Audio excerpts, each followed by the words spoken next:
Welcome to the deep dive. You know how sometimes you grab, say, a piece of fruit or maybe a bowl of rice and you just eat it for energy without really thinking about it? hmm Well, what if I told you there's this, incredibly complex hidden molecular world buzzing inside those everyday foods? Absolutely. So today, we're going on a bit of a microscopic expedition.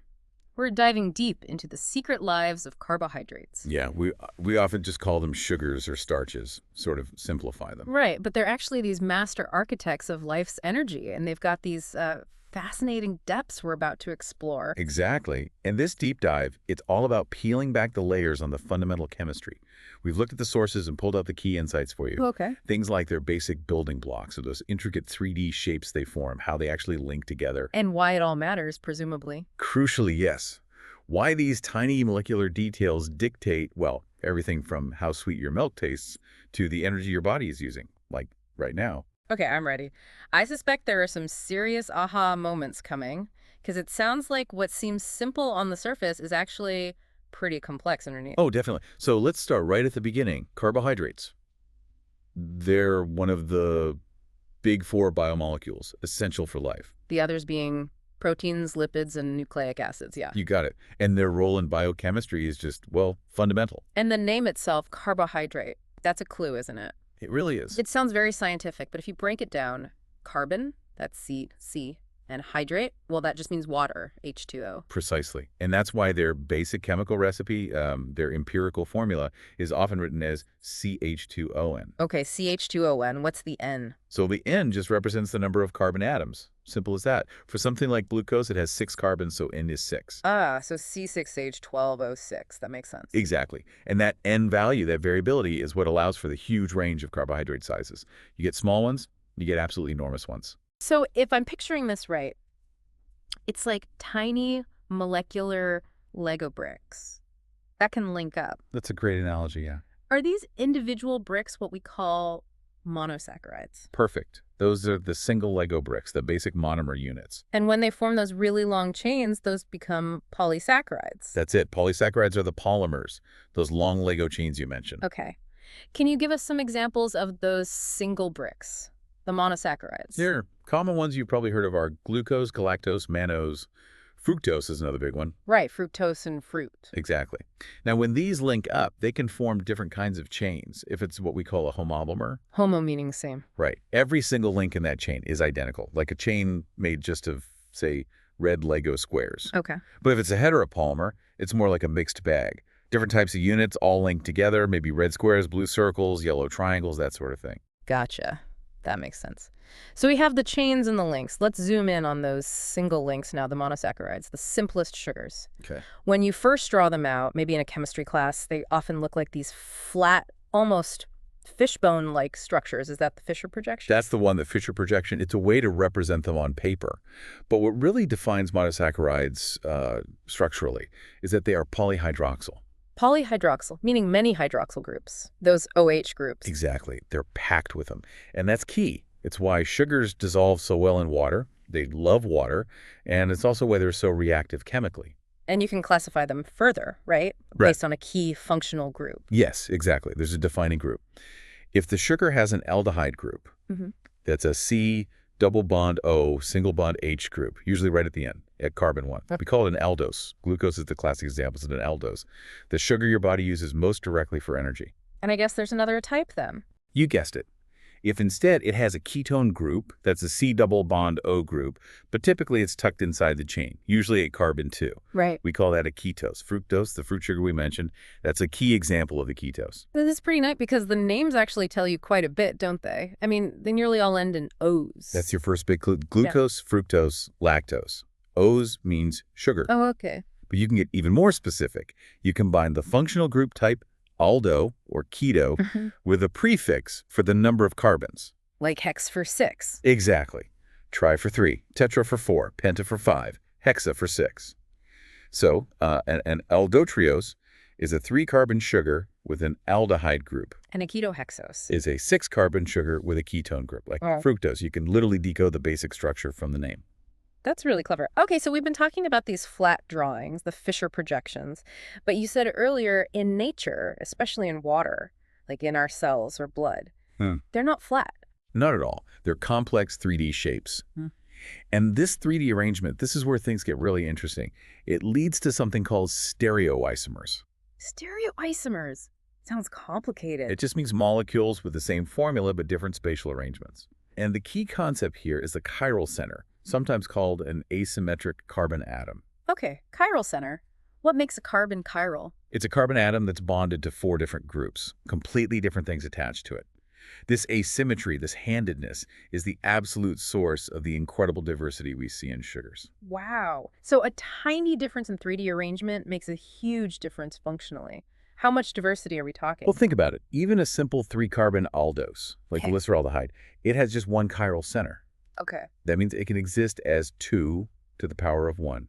So 2 distinct stereoisomers. Just 2? But now take glucose. A hexose, 6 carbons. It has 4 chiral centers. Carbons 2, 3, 4, and 5 are all chiral. 4 of them. So that's 2 to the power of 4. Which is 16. 16 possible stereoisomers, all with the exact same formula. C6H12O6, just arranged slightly differently in 3D space. 16. That's amazing. So a tiny twist here or there completely changes the molecule's identity and presumably its function. Absolutely. It's nature's way of creating variety from the same basic parts. And within this group of stereoisomers, we find epimers. Epimers. These are stereoisomers that differ at only one specific chiral carbon position. Just one spot is different. Okay, like close relatives. Exactly. And the glucose family is the perfect example. Glucose, galactose, and mannose. They're all C6H12O6, but they're epimers of each other. So glucose, D-glucose, that's our main blood sugar. That's kind of the reference point. You can think of it that way, yeah. Yeah. Its specific arrangement of EpiOH groups is key. And then galactose. That's in milk sugar. Lactose. How does it differ? Galactose differs from glucose only at carbon 4. The APH group is just flipped relative to glucose at that one position. Just C4. And mannose, you mentioned that's used sometimes for infections. Right. Mannose differs from glucose only at carbon 2.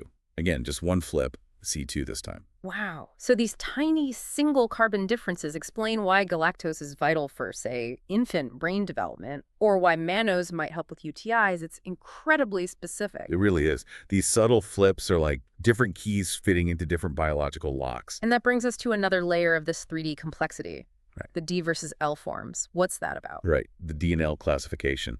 It's based on the orientation of that hydroxyl group, the AOH, on the chiral carbon that's furthest from the carbonyl group, the aldehyde or ketone group. Okay, the one furthest away. If that AOH group points to the right in the flat Fisher projection, it's designated a D-form sugar. P for Dexter, right. Kinda, yeah. And if it points to the left, it's an L-form sugar.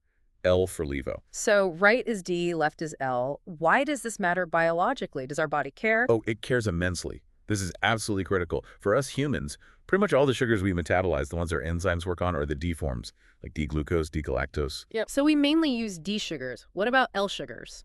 L forms are rare in the carbohydrates we commonly eat and use for energy, and crucially, our enzymes generally can't recognize or process them. They just don't fit. So our biology is specifically tuned for D sugars. That's incredibly precise. It highlights how specific biological systems really are. The shape is everything. Okay, this 3D stuff is fascinating. But you mentioned earlier that these sugars don't stay as flat fish bones in water. They form rings. Exactly.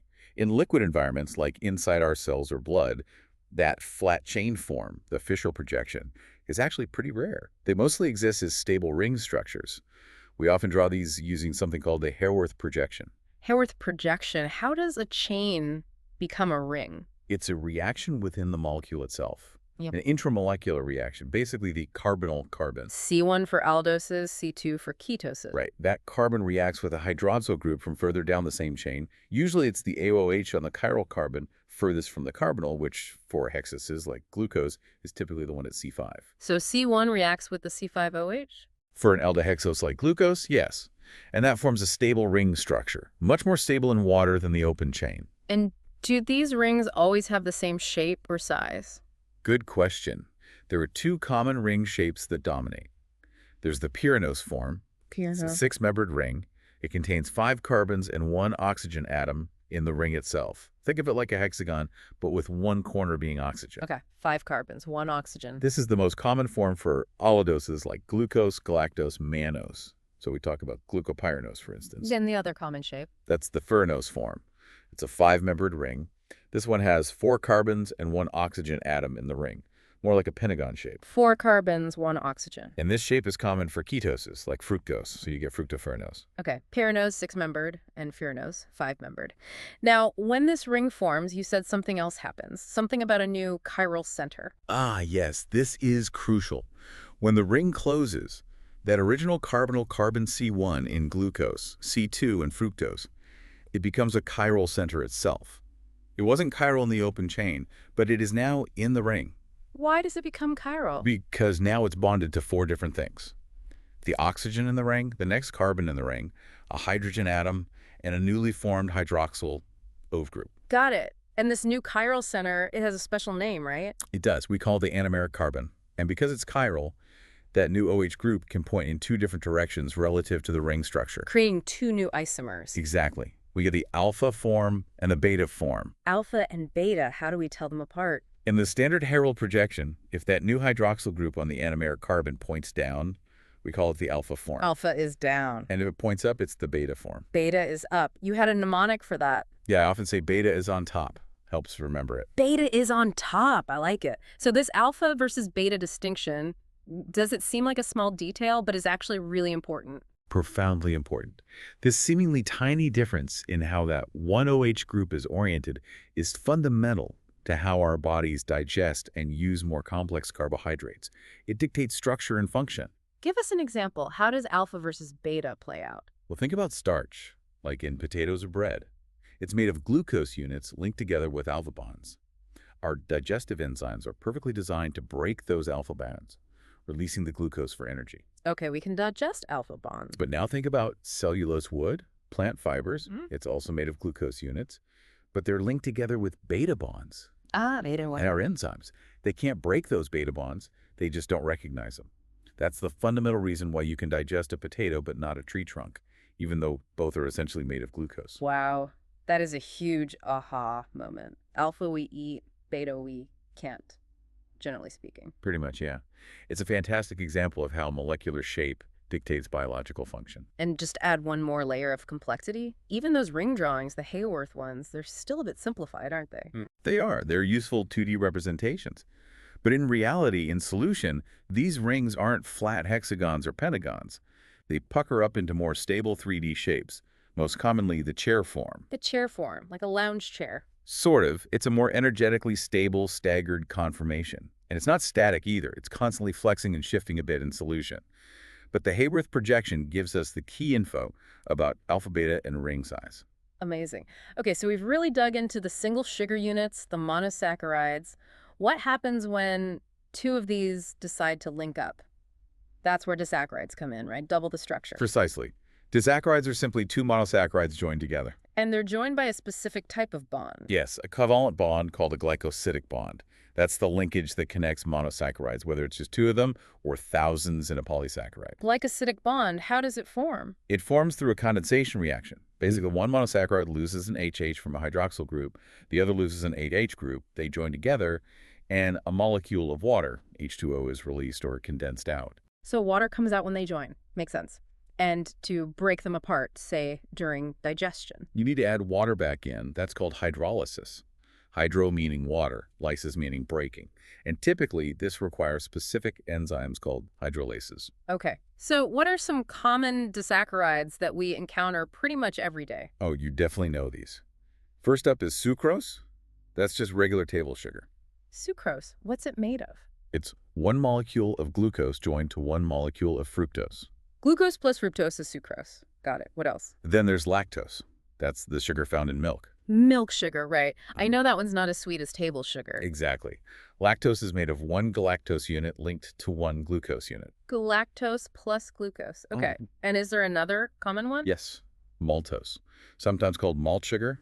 It's simply 2 glucose units joined together. 2 glucoses make maltose. Where do we find that? It's often a breakdown product of starch digestion. Like when you chew bread for a while, it starts to taste a little sweet. That's enzymes breaking starch down into maltose. Interesting. Okay. Sucrose, lactose, maltose. Now, there's this property you mentioned earlier, reducing sugars. What does that mean for these disaccharides? Right, the reducing sugar concept. A sugar is classified as reducing if it has a free anomeric hydroxyl group. Remember that special anomeric carbon, C1 or C2, that forms the ring? The one involved in the alpha-beta forms, yes. If the AOH group on that carbon is not tied up in the glycosidic bond connecting the two units, then it's free and can react in certain chemical tests, like the Benedict's test. That makes it a reducing sugar. Okay, so a free anomeric alpha-OH means it's a reducing sugar. All monosaccharides must be reducing then, right? Because they're just single units. Exactly. All monosaccharides are reducing sugars. But with disaccharides, it depends on how they're linked. How so? Well, let's look at sucrose again, glucose plus fructose. This is where it gets really interesting. Sucrose is unique because it's a non-reducing sugar. Non-reducing, why? Doesn't it have anomeric carbons? It does. But the glycosidic bond in sucrose actually forms between the anomeric carbon of glucose, C1, and the anomeric carbon of fructose, C2.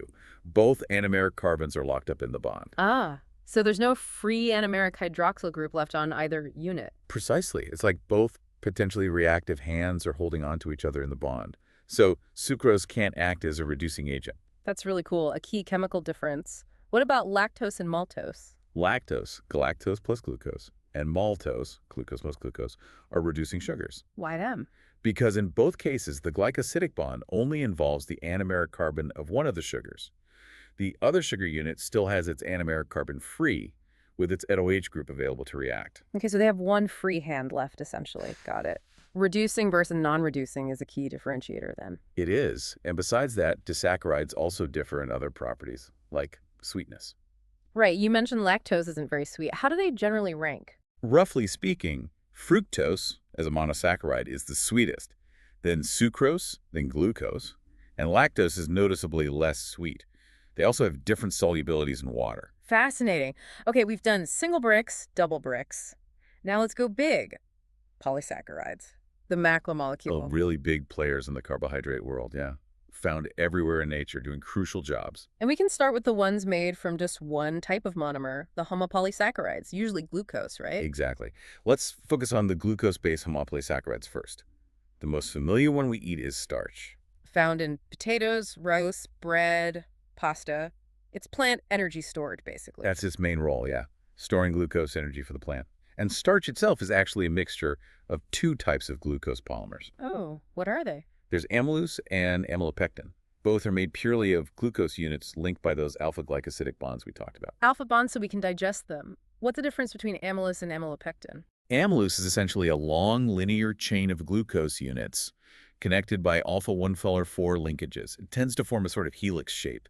Just a straight chain, mostly. Amylopectin is different. It also has the alpha-1-4 linear chains, but it's branched.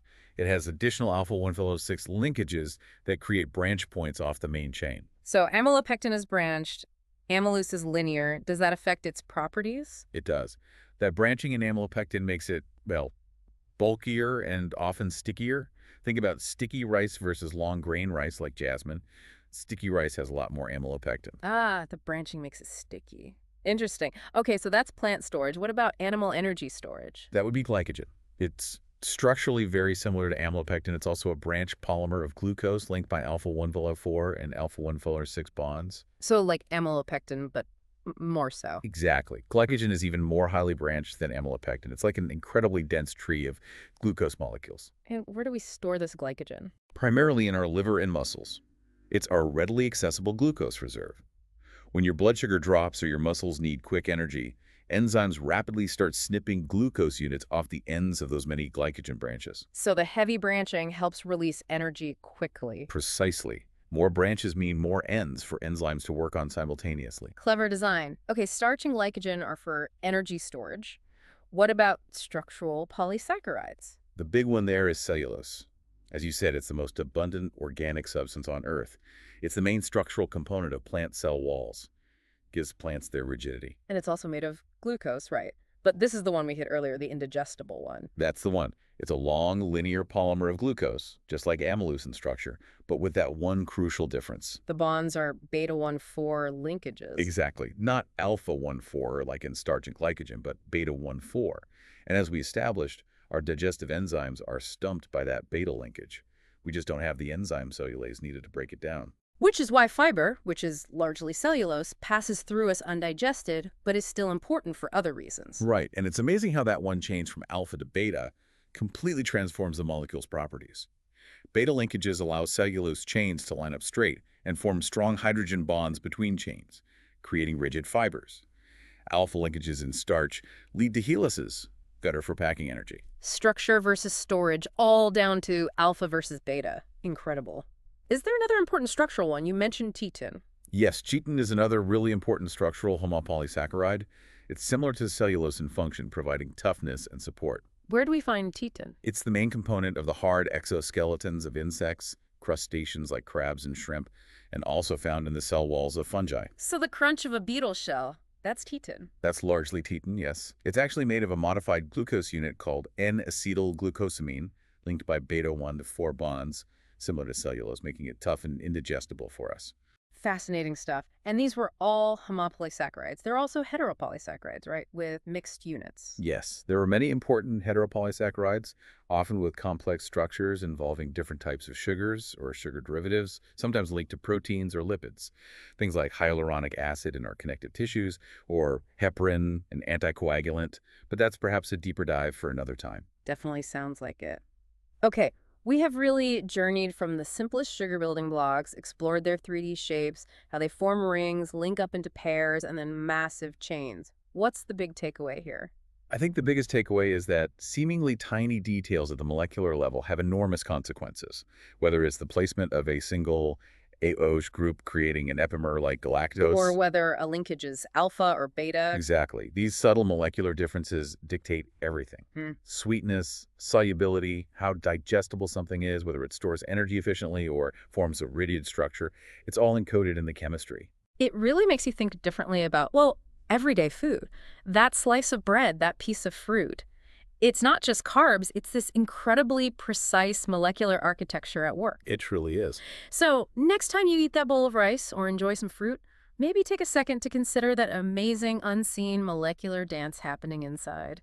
From the specific 3D twists of each individual sugar molecule to how they link up, forming the very energy your body is using or the structure of the plant it came from, it's just a profound reminder, isn't it, that even the simplest things hide this incredible complexity. A universe in a grain of sugar, almost. What other common foods do you think are hiding these kinds of molecular secrets? It feels like this deep dive is really just scratching the surface of the incredible chemistry that surrounds us and, quite literally, sustains us.